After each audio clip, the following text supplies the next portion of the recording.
A music artist goes into a bank.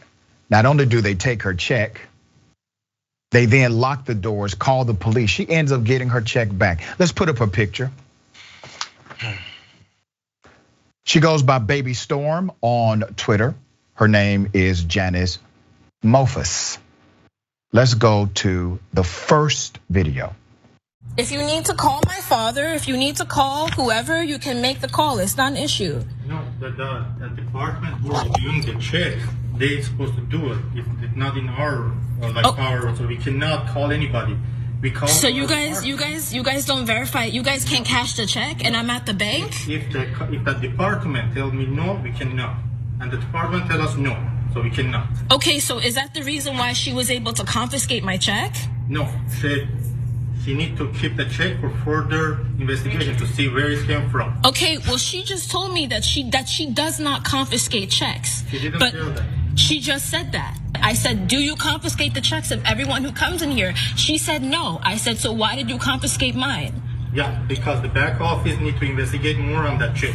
Okay, but if that's the case, then why don't you confiscate the checks of everyone else who comes in here? You don't want to cash the check because it's a $30,000 check, and I'm black, and you're telling me you can't verify it. Also, delete the recording, please, because you're not allowed. You're in the bank and you're not allowed to record things. I'm not deleting any recording unless you're gonna come take my phone and delete it for me. I'm not deleting anything because you don't want to be held accountable. You know that I can sue you for racial profiling, right? I'm not a child. You don't have a right to confiscate my money.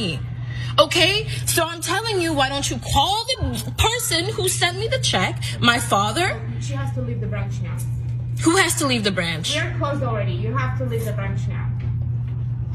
Okay. When you see yourself on the internet, don't be surprised. When you see yourself on the internet, don't be surprised. I got more video. I did some research, and yes, it's customary. If the bank does not want to cash your check, they give you your check back. Let's go to the next video. So tell me why I literally never experienced what I just experienced. I'm not the kind of person to come on here crying, but Citibank, because my dad sent me a check to pay off my rent for the next year, and that's it. And I go into Citibank to cash the check so I could pay my rent. And they confiscate my check and refuse to give it back. And they say, hey, we can't cash this. I said, why can't you cash it? They're like, we can't verify the check. I said, okay, so do you want to call my dad? He sent me the check from New York. If you want, I can, he can give you his bank routing number. She's like, no, we can't verify this check. I can't cash this check, and I'm confiscating the check. I said, why are you confiscating my check? If you're not gonna cash my check, okay, then let me go to somewhere else that can cash my check, right? And then I said, do you confiscate everyone's checks who comes in here that you can't verify? She's like, no. I said, okay, so then why are you confiscating mine? So damn sad. This was at a Citibank in LA. Let's put up a picture of BabyStorme again. 22 years of age, alternative artist, goes by the name BabyStorme. Her father had written and mailed a check to her for $30,000 to cover a year's worth of rent. Stand up father, stand up child, cashing the check as instructed by her father, and they violated the rules. The bank violated the rules. Here's the next video.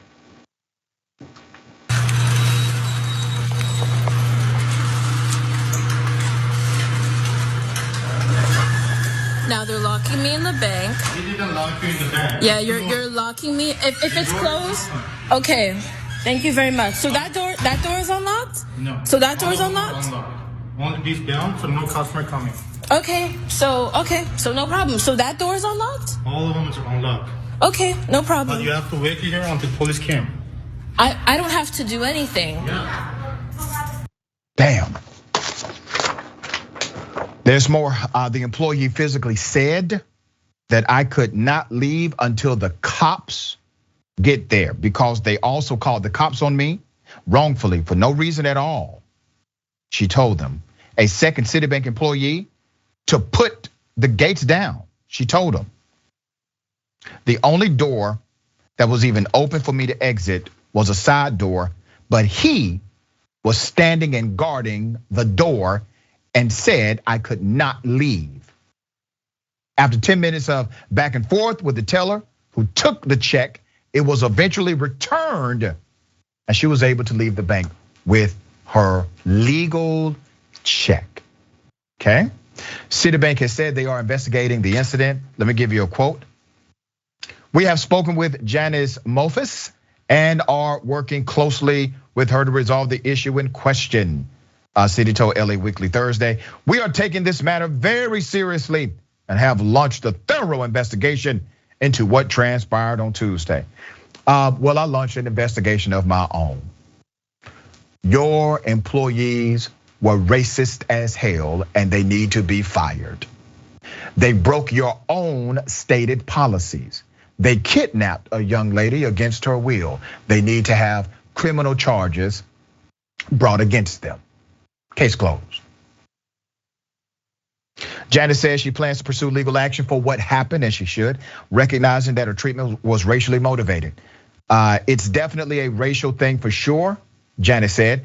At that point, I feel like it's above me and just like a way bigger issue that needs awareness. You are absolutely right. Another story, banking while black, no criminal issue. Now, they can't say, oh my goodness, she had on a mask. No, she didn't. The bank did not require it. She just came in with a regular ass legal check.